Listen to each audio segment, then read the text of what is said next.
Hi, I'm Jenny Bourassa.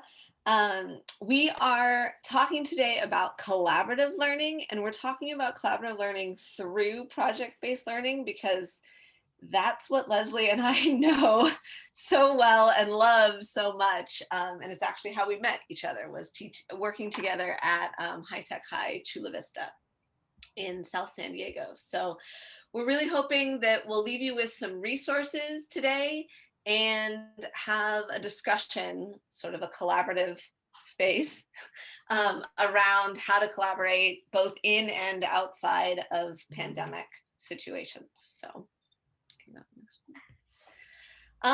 so as we talk about project-based learning and some of the resources available, we feel like it's important to recognize that we're all coming at this potentially with very different levels of experience in project-based learning, anywhere from none, zero, I know so little about it, but I want to know more, all the way up to I've designed projects, I've completed them with students or helped with other teachers. So if you could share what level you identify with in this moment in the chat, that'd be helpful just so we have a sense of where everybody's at in the room. 4, 2, 3. Okay, 3, 3. Cool. Sweet.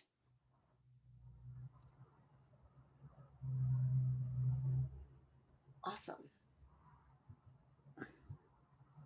Okay, I'm seeing lots of 2s, lots of 3s, a couple of 4s, a 1. I love 1s. Everybody's got to start somewhere. All right, thank you so much for that. So we wanted to give you a little bit of background in both of us and how we got to where we are and kind of how we came into PBL. And so I can kind of break my education career up into 3 different bits. The first being Catalina Island Marine Institute. So I worked first as an instructor and later as a director of the program. There's a couple of different ones, but one of the facilities of the Catalina Island Marine Institute out on Catalina Island. And this was really experiential learning. So very hands-on, as you can see in that picture. Like, we took kids snorkeling and hiking and kayaking, and we took them on astronomy night hikes and did squid dissections and through touch tanks and fish labs, and just very hands-on, very inquiry driven. And so when, living on an island was wearing a little thin and wanting to spend more time with students, I moved to High Tech High Chula Vista. I was a biology and chemistry teacher. And it was the project-based learning, that like inquiry driven, that experience idea behind their learning that really pulled me in there. And we'll talk a little bit more about High Tech High in just a minute, but the idea is that the teacher is really the designer. So as a teacher, we wrote our own projects, we made our own connections with the community, and really tried to do work with the students that was both depth of curriculum over breadth of curriculum and authentic work, so that it really connected with some sort of community need that was present. And then the other piece of High Tech High is it was a full inclusion special education program. So we had all walks of things. And as you can see in that picture, like, kids are always up and moving, and it's a little bit organized chaos, which is sometimes the best collaboration, right?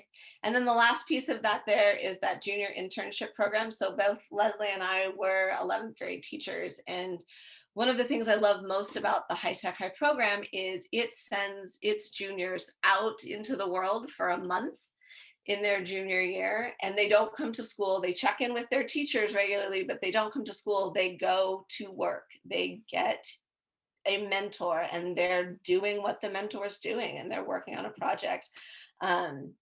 So really immersed in an experience. And then I had kids and stopped teaching full time. And now I'm doing kind of a variety of things, one of which is working specifically with private families, writing project-based and location-based work for these kids, science work for these kids that are traveling around the world.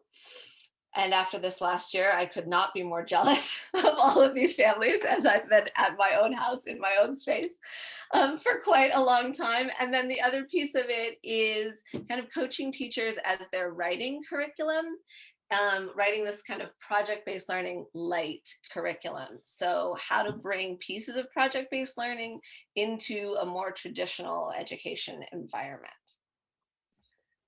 And before I go into my own PBL experience, I actually kind of overlap with all three of these sections with Jenny, because I actually was a student that went to CME, and that was my first experience with project-based learning, was as a student, as a fifth grader, not with Jenny, she's not that old. But I had that experience of being really hands-on, and what drove me into my passion for science education. And then Jenny was actually my instructional coach when I was a teacher at High Tech High Chula Vista, when she was starting to transition out of the classroom. And then we do a lot of the curriculum writing together. So that's where we kind of overlap. So not only was I a student in project-based experiences with CME, but I also went to Cal Poly SLO, and that's learn by doing philosophy. Everything's really hands-on. And I saw the power and the benefit of doing everything that was really tangible to, and really authentic to the work that I was doing as when I graduated from Cal Poly. I've had two different teaching experiences within project-based learning. I first started out and I helped to open a school at Central Coast New Tech High School when I was a student teacher. And that experience was really interesting because not only was it really unique starting a school, but I thought I knew what project-based learning was at the New Tech style and the New Tech flavor. And that was basically on a big public school. They just had a magnet group of students, 100 kids that came from the big traditional school came over, and then we created a PBL academy within this bigger school, and had to train all these brand new teachers who've never seen PBL before, taught them how to do project-based learning. So I was learning alongside with them. And I thought I knew PBL, and then I got the job at High Tech High, and I was like, yeah, I know what project-based learning is. And project-based learning at High Tech High looks very different than it does at New Tech. We're not going to go into all of those details here, but I think our hope is that you understand project-based learning is very much a spectrum. And those of you who are at 3s and 4s that you answered at the beginning, you probably start to understand that your interpretation of project-based learning varies based on the teacher that you're working with, that you're coaching, maybe the type of school that you're at, and the hopes for that school. But yes, I definitely saw that the very, very big differences between PBL at New Tech and at High Tech. My own project-based experience also comes from experiential learning. So I've done a lot of teacher research programs. I worked for NASA, for NOAA, spent a summer or winter at the South Pole doing some research there. And I just got accepted as an Einstein Fellow, so doing some research at the Library of Congress next year. And I think all of those experiences really helped me to identify my own definition for project-based learning, is that things are really hands-on, and students can see themselves in those fields just like I could see myself as a learner. And now I'm helping to do a lot of curriculum development. So I work at High Tech High still. I'm an instructional coach there, supporting all of our STEAM teachers, K-12, and as a health and safety coordinator, doing all of that work and that fun stuff. But on the side, I also do curriculum development, and we work with a lot of different companies and organizations to help streamline the pathway for students through project-based curriculum, so that kids can see themselves in those careers and those professions as a 5th grader or as a 12th grader, so that they know and can develop the skills that they would need to be successful in the career much farther down the road. Jenny, I'll pass it back over to you to talk a little bit about PBL specifically at High Tech High. Sure. So like Lesley said, it looks different everywhere, and everybody's definition of project-based learning is a little bit varied. So I'll speak to what we sort of know best, and the way we think about project-based learning. And so at High Tech High, it's built kind of around these 4 design principles. So the idea is equity, personalization, authentic work, and collaborative design. And when they talk about equity, one of the misnomers of High Tech High is that, it is sort of this magnet program, or that students are asked there, or that a specific group of kids is there. And that's not the case. They are enrolled through a lottery that's zip code based. So it really is an attempt to reflect the community. and it's intentionally diverse that way, and it's intentionally integrated. It has that full inclusion model of special education as well. All of those pieces kind of fit into that. And then personalization is a big part of it. So it's really learner-centered. It's very inclusive. Like, the students pursue their passions, they reflect on their learning. And I would go a step further and to say that they're part of the design process. So oftentimes students are invited to a project tuning. They are, kind of part of the work that goes into designing the project and building out the project and figuring out what final products look like. Their voices are very much heard. Um, and then the authentic work piece is that, the work that they're doing matters, right? And so it isn't ideally, it isn't difficult to motivate students to kind of keep pushing forward in their project, because their work is living on beyond them, right? It's not just for the grade, it's not just for the end of the term. It's because this community needs this project completed, and you are a part of that, and they're relying on you. Um, and it really, it helps develop, this really like valuable space for learning, where they are empathetic towards each other, they're empathetic towards, the company or whoever it is that they're working towards. It matters to them, and you see that, and their work shines in a way because the work that they're doing really does matter. And then that last piece is that collaborative design piece. So teachers are working together to collaborate together. Any teacher is often tapped to lead professional development. The hiring process is long and intense, and students and teachers are a part of that. Yeah, student voice is all throughout. So their design partners and the staff are constantly reflecting. We have students do a presentation of learning at the end of every semester that's really focused on their personal growth, their growth as a student, their growth as a learner, and teachers will do the same thing as well. We will present to our students and respond in how we've grown. So the idea that we're all still learning is very much embedded in what's happening there. And I will say too, we're doing this like 30-second synopsis of what PBL is. If you want to learn more about our resources, we also we have tons of workshops and a whole graduate school of education that's focused on helping to develop teachers and coaches who do project-based learning. We're not going to go over all of those today, but we wanted to share a couple of resources with you all. Go ahead, Jenny. Yeah, so on that green part where it says click here, that will take you directly to libraries of resources that are free and open source and on the High Tech High Graduate School of Education site. There's a protocol library, and then there's also additional resources. So I pulled out these two because when you're starting or when you're trying to kind of chat with teachers about developing a project, these two things, and I know they're tiny, but click on them to find the real thing. These two things are really valuable. So the idea that you're grounding on the left, you're grounding your work in this like project design template. And so you're looking at how would you launch it? What essential questions are grounding this work? What critique is going to be involved? What drafts and revisions are going to happen? How is the work going to be exhibited? Like, the audience is larger than the classroom, so how's the work going to be exhibited?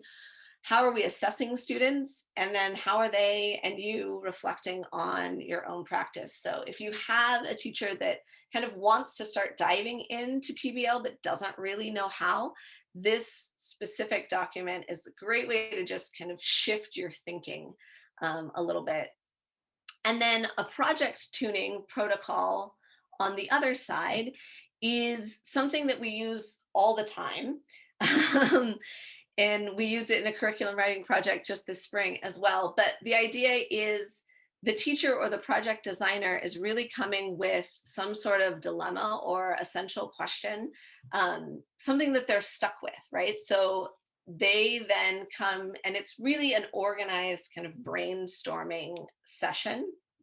And the idea is there are, specific clarifying questions that are asked, and then deeper probing questions that are asked. And then the real meat of it happens in this discussion. And the idea is that whoever brought the dilemma pulls themselves away from the discussion and just listens and takes notes and hears what other people are saying. And like always, we try to be hard on the content and soft on the people. We try to make sure that we share the air and step up and step back, and that also the feedback we're giving is kind, specific, and helpful. And so I've never once done one of these where somebody hasn't walked away with like, that's an amazing idea, I'm definitely going to incorporate that in my project, or you've really helped me understand kind of what I was struggling with. And most often there's also additional teachers or whoever else was present in the conversation that's like, I'm taking that part and I'm adding it to this project that I'm already doing. This was super helpful. But just giving that structure to the conversation really helps focus it around the dilemma at hand and gets the teacher's question answered. Because oftentimes in these kinds of moments, you get lots of ideas and people share a bunch of information, but it's not really focused on what you asked or what you're really struggling with. And that can be really frustrating when teachers' time is so valuable. We want to make sure that it gets as focused and used as possible. So I pulled out these two just because they are kind of the go-to when getting started, and super valuable. So collaborative learning is not just with the students, right? Like all of the resources that we're sharing are also really collaborative from the adult perspective. So I've never designed a project by myself. I might be designing it with my coach, but more often than not, you're designing it with a teaching partner. So if I teach science and math, I'm working with a teaching partner who teaches English and history to really think about making the project multidisciplinary and really enriching. And usually we're planning it with our special education teachers and our EL folks, just so that the students are getting we can have them push us to think differently about the way that we're creating and designing our projects. So there's collaborative learning from the adult side, but there's also collaboration that's really important in project-based learning. And Jenny and I both shared about some of our experiences being educators and teaching kids to do projects where they're working together. And we know that in this pandemic, there has been a shift in what collaboration looks like. And for a while, we were in this virtual world and everyone was at home. And it was very challenging to moderate conversations with students online. And it was also very limited in the ways that kids could participate. Even if you were lucky enough to have breakout rooms with Zoom, a lot of students weren't really able to participate fully by writing. They were trying to speak to each other, but not all students were able to participate. And as an adult, you can't be in all of the breakout rooms at once to moderate those different chats like you might be able to do if you're walking around facilitating a discussion in the classroom. And now that we've started to move back to in person or even hybrid, or some folks have been in person the whole time, the physical space looks different. And as a health and safety coordinator, I can tell you it's been really challenging coaching all of my teachers who are trying to teach project-based learning. And I have to tell them, no, you can't have a desk where kids are sharing a space and they're facing each other unless you have plexiglass in between. And even with plexiglass, it's hard to be able to understand what you're saying. If you're looking at each other, you got to keep them 3 to 6 feet apart. So even working on collaborative art pieces can be challenging, or even trying to share lab supplies. We've got some challenges in that place as well. And then nonverbal communication. I know in project-based learning, it's really important when you're trying to read a room and have students participate in a discussion. You're watching for other cues, and for teaching in general, you're trying to watch for other cues. But that nonverbal communication of either being covered by a mask or having students with their cameras off, it makes it really hard to read the room. And I love Jenny's quote, reading the Zoom is harder than reading the room. So those are some challenges that we've noticed in collaborative learning within the pandemic. What we're interested in learning from you all in the chat, what challenges and obstacles have you experienced with collaborative learning? This can be based on the pandemic, but this can also just be in general. What are some obstacles that the teachers that you work with mention? And one example that we get all the time when we have folks that come to our school and ask us questions, how do you put kids into groups equitably? And that might be a challenge that your teachers are thinking about as they're starting to process this, but what other challenges and obstacles have you guys experienced? Feel free to unmute yourself and you can share, or if you just want to pop your responses in the chat, you can do that as well.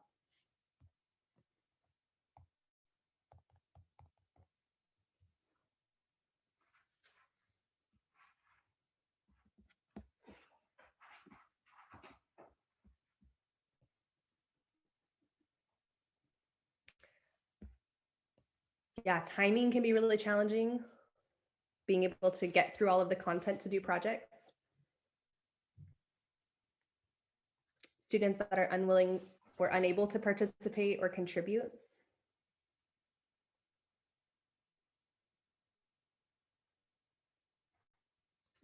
Letting go of the lesson and goal and allowing students to fully lead. Ooh, I love that. That is such an important part of project-based learning. If your students want to go down a rabbit hole, allowing yourself to try taking a group of students down this other direction because that's what their interests are in, and then balancing that with, covering and having enough time to get through the content that you need. Mindset of teachers as learners and facilitators. Ooh, that's a good one. Yeah, we're not standing up in front of the room and coaching, we're stepping back more in project-based learning. Assessment of individual student learning balanced with group projects and products. There are some resources we don't have time to go into today, but there are some resources on the High Tech High page to talk about how to assess students differently in both projects, in group work and also in individual work.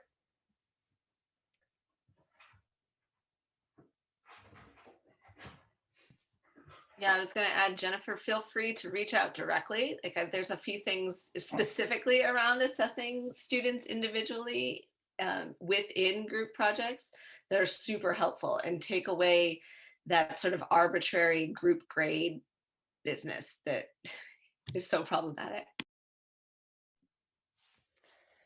And then, yeah, if you're working PBL across curricular areas, finding the right collaborative partner to be a teacher. So collaboration on the educator side is really important. And we do a bunch of things at High Tech High to at least have conversations with our teaching partner ahead of time. It's like, it's your work husband or wife, right? You're spending a lot of time with that person. We do a lot of like those color coding, what are your what is your personality? What is their personality? What's the balance? And we have, even at the beginning of the year, we have forms that we fill out. It says like, what time of day do you like to do your collaboration? Do you prefer to email? Do you prefer to talk in person? Just to see if you can, match the pairs up correctly. Teachers following up with each student group to ensure it is being run in an equitable way. Yeah, and that can be really challenging when you have a class of like 40 kids and you're trying to figure out and manage, okay, all these different groups and the group size and how many kids are actually participating. And there's a lot of, also in that folder, a lot of project management tools to help students manage themselves. And part of that is like having student leaders that are within each group that are changed. So it's not the same student leaders every single time. So giving students specific roles is really important. In order to make sure that they're all able, there's a different task for every kid and every learner. And that's what helps to drive it. It's not just one person doing the work for the whole group, it's every student being accountable for their own part of the project.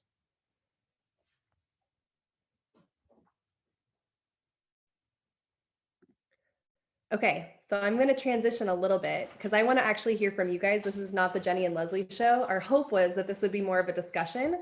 And so I want to invite some of you who have experience. There's a lot of 3s and 4s that I've mentioned here. What are some other things that you have done to combat this? It seems like we had a lot of folks that were talking about student participation, how to increase student participation and engagement. And I'd love to hear from you guys here. You're welcome to type in the chat, but I would also love to, and I'm actually going to stop sharing my screen so I can see folks, if you unmute and have something that you'd like to share about this.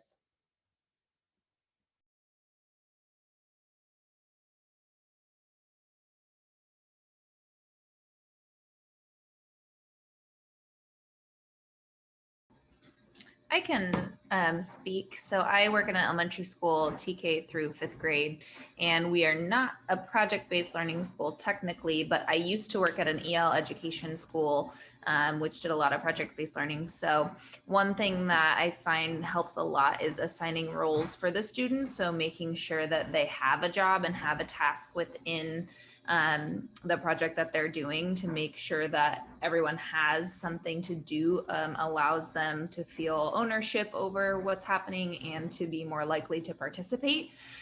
So just having like it very mapped out and saying this student's doing this, or having them choose roles, tends to help a lot with the participation and the equity of voice as well.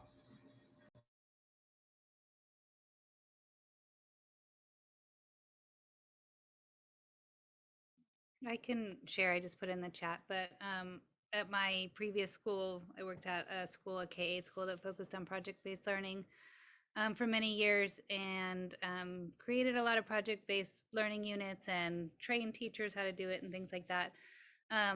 So I think one thing is using rubrics with students. Even younger students can learn how to work collaboratively and sort of use a group work rubric, and then teaching the students how to how to work collaboratively together, how to speak to each other, how to listen to each other, as well as like what Laura was just saying, ensuring that everybody has a role or a job to do. And then it depends on how old the students are, sort of how we would support them to learn those things, and use sort of a gradual release of responsibility and model those things as well. Jennifer, do you guys have a set of norms that you use typically, or protocols when your students are doing that? I don't know if there were specific things across the school site, but I think every classroom did have norms. And then also a lot of that was covered in like the group work rubric. So a lot of times, at least I'll speak for myself, it was sort of a gradual release. So it was sort of like introducing the norms and then also introducing the rubric, and teaching students like how to engage with each other in that way, a little bit at a time over the course of the year. If you have multiple project-based units, then they'll continually get better at it and add to their skill set.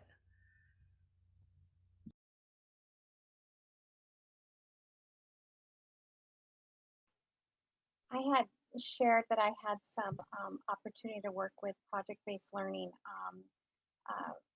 For 2.5 years, I taught at the community colleges, Grossmont and Cuyamaca, and they both are project-led.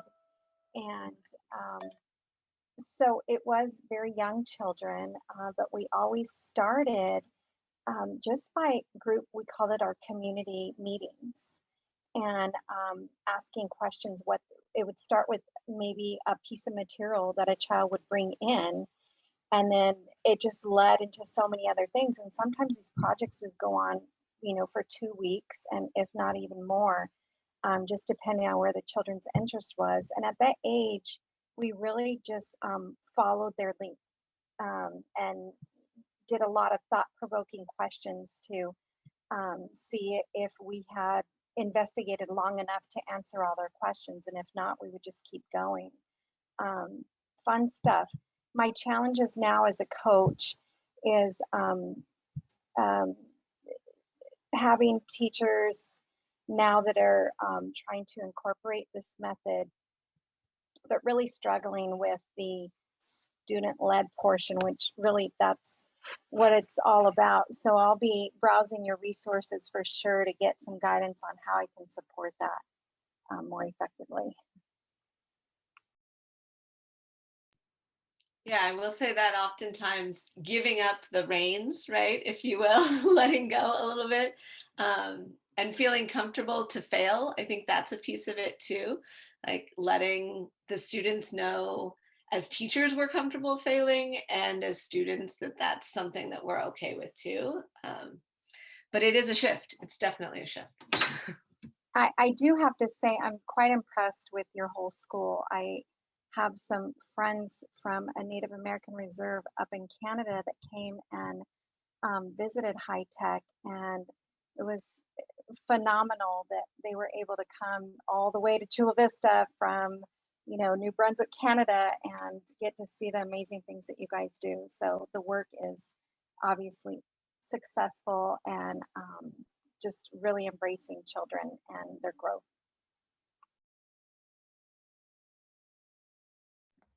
So we have a question in the chat. How do you handle students that either do not engage or take on the role within the group, and/or students that do not want to work in a collaborative group?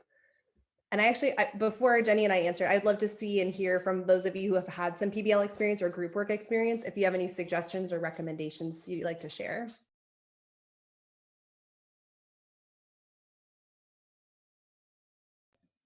I would ask, because I feel like it depends on their developmental age. What age group are you asking about? Because I feel like, a kindergartner is very different than a middle schooler. Very true. We are a grade 7 through 12 district. So some of the approaches that my teacher colleagues have utilized, I don't necessarily think are appropriate. So that's why I'm curious what what some thoughts from the group are.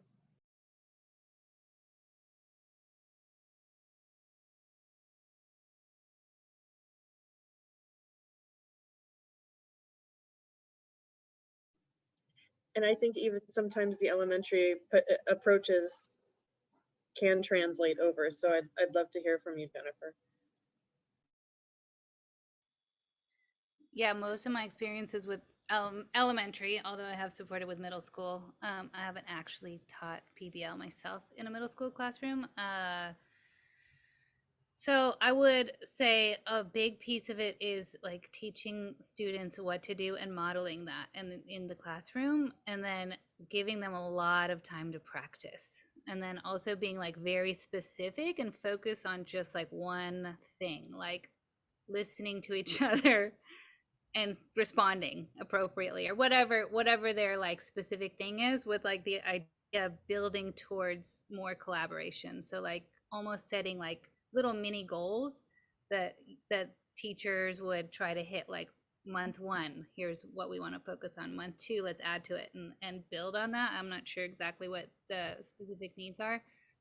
If it's one kid that's opting out, I feel like that's different than like a whole classroom culture that needs to be supported to be able to collaborate more effectively together. I think when it's one student, then it's like more of an individual conversation, or at least that's how I might approach it. And then also like the group work rubrics. And it sounds like maybe Lesley and Jenny have some really good things to share also that I don't know what they are, but some way to ensure that the student knows that they're responsible, because you want them to feel like it's meaningful work, but some kids really do struggle with collaboration for a variety of reasons. Sometimes they're social anxiety. So, you know, you have to know your students and kind of know what their needs are and then support them individually with that if it's one student. But if it's a whole class, then I would work towards supporting shifting the whole classroom culture towards a more collaborative way of being. Yeah, I will echo that. I kind of see it being kind of 3 steps there. One is having this really strong classroom culture and norms that you've created around everyone's participating and we're all doing this project. And then the second step I see is being student choice. Whether it's students helping to decide what those group roles are, or at least having a say in what the group role is. I usually have I taught 11th grade for many years. And I usually had them apply for the position. So it's like applying for a job, you apply for which of these you want. You got either your first or your second choice. And if a student halfway through the project, which happens all the time, kids just check out or they're not interested. If you do a year-long project, I can promise you at some point, someone's going to, have their foot out the door. And we also do group contracts. So that's the third step of that. And the group contract is something that's created by the students in the beginning. We've got tons of templates we can share. And actually the first group contracts I created were from New Tech and not from High Tech, and I've pulled them over. And if students weren't following the protocol that their classmates set up together, they like created these on the first day of the project. And we have a firing process that you go through, just like in the real world. If you're in a job professionally and you're not following the expectations that were set by your group, and your peers are grading you, it's not just the teacher assessing, and your peers are having communication. You have a warning system all the way to the firing deadline, where if you fire the student from the group, the rest of the group members still have to do the work. They can't use any of the stuff that the student who gets fired is using, but they can take on the project themselves, and then the other student has to take it on themselves. And in my 8 years of doing this, I've never actually had a student get fired from a project, but we've gone through the process. And it's been a really rewarding experience for all the kids that were involved, and they often reflect on that at the end of the project. But that usually is like the way to individually work with the students who may be feeling disengaged at some point in the project. Jenny, did you have anything else you wanted to share about that part? Yeah, no, I was just going to hammer home the student choice piece of it. Right? Like the more choice that they have built in, and sometimes it is that individual conversation of like, what would you love to be doing right now? Like, if today we could do whatever we wanted to do, what would we be doing, right? And then building off of that answer. Regina, did you want to share something or ask a question? I have a question. I'm wondering, okay, so PBL, I love it. I love the idea, and I think students get excited about it.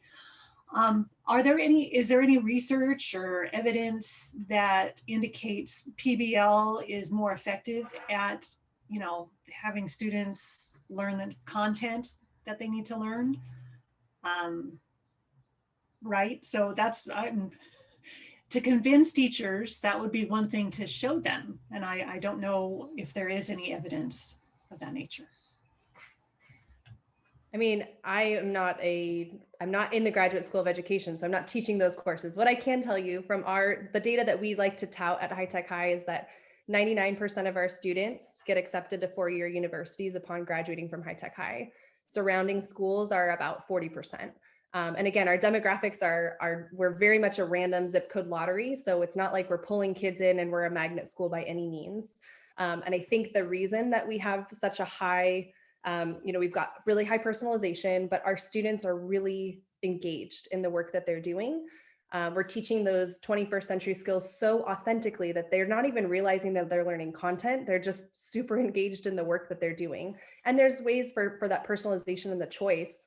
So even if I'm a student in biology, but I want to go into film and I have no interest in I don't care about biology as a class, there's a way that we can create a project where you're filming and you're the film director and you're super engaged to learn the science content because you're filming. And this is something that you're going to use in the future. And Jenny, I don't know if you have any other resources that you wanted to share. I know that there's research out there. I can't tell you what it might be. Oh, it does look like we're wrapping up. What I will say is I think Jenny and I are going to jump into, in that little last session, a breakout room for anyone else who wants to kind of connect about this more.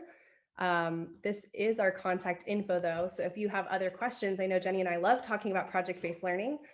We will not charge you the $100 a person that High Tech High will charge to go on a tour of our schools, because we just love that teachers want to teach PBL and that coaches want to support teachers teaching PBL. So feel free to reach out to us, and thank you for participating.